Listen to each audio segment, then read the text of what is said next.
तर बारामतीची निवडणूक ही प्रतिष्ठेची बनली आणि यातच राष्ट्रवादी काँग्रेस अजित पवार गटाचे नेते आणि मंत्री धनंजय मुंडे यांनी प्रचार सभेत बोलताना शरद पवार गटावरती जोरदार टीका केली।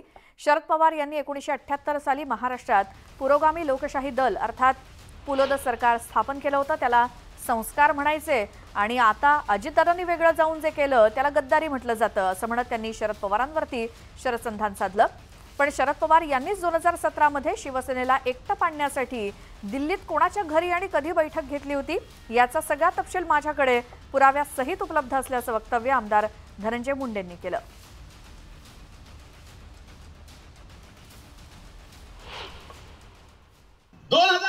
मध्ये जे केलं ते मात्र संस्कार आहेत, दादांनी जे केलं ती मात्र गद्दारी आहे।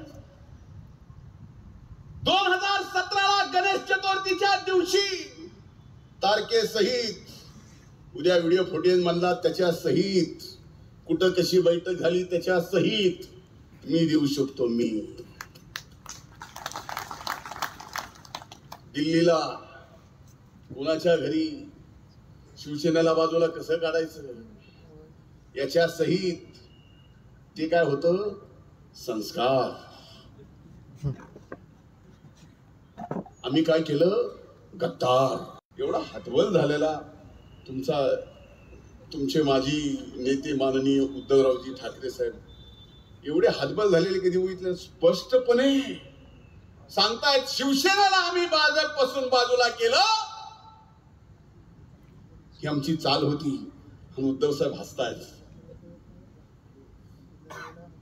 किती हतबलताय, कुठं चाललंय राजकारण? दादा, मी, भुजबळ साहेब, प्रफुल्लभाई तटकरे साहेब, मुश्रीफ साहेब, वळसे पाटील साहेब किती जणांचे नाव घेऊ?